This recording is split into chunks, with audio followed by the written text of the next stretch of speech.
এতিয়া আমি পঢ়িম কোএফিচিয়েন্ট অফ ৰোলিং ৰেজিস্ট্যান্স। কোএফিচিয়েন্ট অফ ৰোলিং ৰেজিস্ট্যান্স তো কি হয় যে কি এনেকে এটা স্ফিয়াৰ থাকিব, ঠিক আছে, এনেকে এটা স্ফিয়াৰ থাকিব য'ত নেকি তোমাৰ স্ফিয়াৰটো এনেকে ৰোল কৰি গৈ আছে, ৰাইট। এনেকে এটা স্ফিয়াৰ থাকিব, স্ফিয়াৰটো ৰোল কৰি গৈ আছে, ৰোল কৰি গৈ থাকোঁতে তলৰ যোনখিনি মাটি থাকিব সেই মাটিখিনি অলপ হ'লেও এনেকৈ দাব খাবনে নাই? মাটিখিনিয়ে এনেকুৱা এটা মানে এনেকুৱা এটা আমি এইটো চকুদি হয়তো নেদেখিব পাৰোঁ, মাইক্ৰস্কপিক লেভেলত হ'ব পাৰে। যদি মাটিটো বহুত ঢিলা থাকে তেতিয়াহ'লে এনেকুৱা আমি উঠি অহা দেখা পাম। মানে এটা প্ৰেছাৰ পৰাৰ পিছত এইখিনি জেগা অকণমান উঠি আহিব মাটিটো, তলৰ যোনটো ছাৰ্ফেচ, বুজি পাইছা? তো আমাৰ যোনটো ৱেইট থাকিব ডাব্লিউ সেইটোতো থাকিবই, কিন্তু যোনটো ৰিয়েকশ্যন থাকিব একচুৱেলি সেই ৰিয়েকশ্যনটো ডাইৰেক্ট ভাৰ্টিকেল নহয়, মানে তোমাৰ সেইটো বস্তু মানে তোমাৰ এনেকুৱা হ'ব। হয়তো চব ছাৰ্ফেচৰ ক্ষেত্ৰত নহ'ব পাৰে কোএফিচিয়েন্ট অফ ৰোলিং ৰেজিষ্টেন্স, যোনবোৰ ছাৰ্ফেচ অলপ ঢিলা টাইপ হয় সেই তেনেকুৱা ধৰণৰ ৰিয়েকশ্যনটো এনেকৈ হ'ব। এইটো ৰিয়েকশ্যন ফ'ৰ্চ এনেকুৱা। চ' এইখিনি যদি এইটো এক্সটেণ্ড কৰি দিয়া আনে আৰু এইটো যদি এনেকৈ এক্সটেণ্ড কৰি দিয়ে, এই যোনটো এংগল হ'ব সেই এংগলটো হ'ব ফাই, বুজিছা? ফ'ৰ্চটো ধৰি লৈছোঁ ইয়াতে মাজত পৰিছে ফ'ৰ্চ,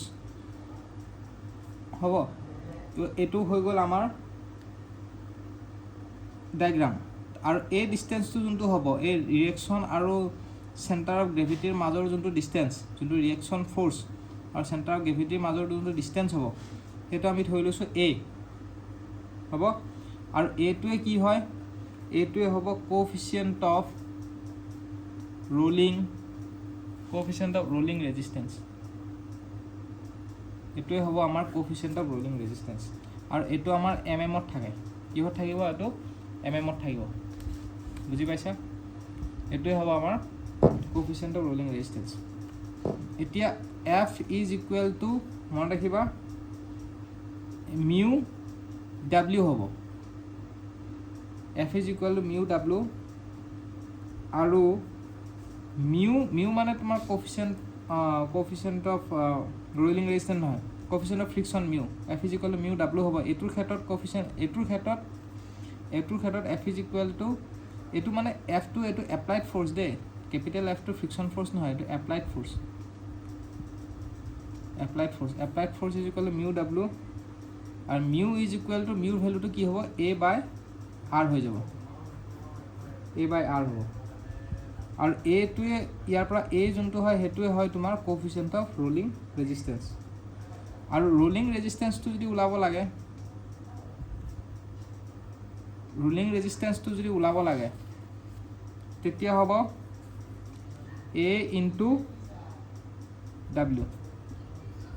ৰোলিং ৰেজিষ্টেন্সটো যদি ওলাব লাগে তেতিয়াহ'লে এইটো কি হ'ব? এ ইনটু ডাব্লিউ হ'ব, বুজি পাইছা? চ' আৰু তোমালোকক আৰু এবাৰ কৈ দিওঁ, তোমালোকে দুটা ফৰ্মুলাই মনত ৰাখিব লাগে। এফৰ ফৰ্মুলাটো মনত ৰাখিবা, F is equal to mu W, mu is equal to A by R মনত ৰাখিবা। আৰু এইটো ডাইমেনশ্যনলেছ হ'ব, আৰু যদি তোমালোকক এইটো হ'ব কোএফিচিয়েন্ট অফ ৰোলিং ৰেজিষ্টেন্স। আৰু ৰোলিং ৰেজিষ্টেন্সটো কি হ'ব?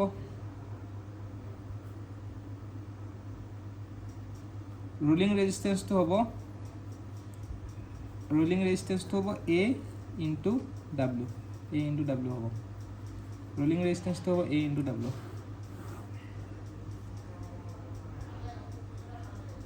ৰোলিং ৰেজিষ্টেন্স এ ইনটু ডাব্লিউ, এইটো মনত ৰাখিবা। এইখিনি মনত ৰাখিবা, ঠিক আছে? এতিয়া তোমালোকে নেক্সট আমি বেলেগ এটা টপিক ষ্টাৰ্ট কৰিম। চ' আজি সেইটো টপিক অকণমান ব্ৰড থাকিব, চ' সেইটো আমি কণ্টিনিউ কৰিম নেক্সট ক্লাছত। তোমালোকে ভিডিঅ'খিনি চাই থাকিবা, ঠিক আছে?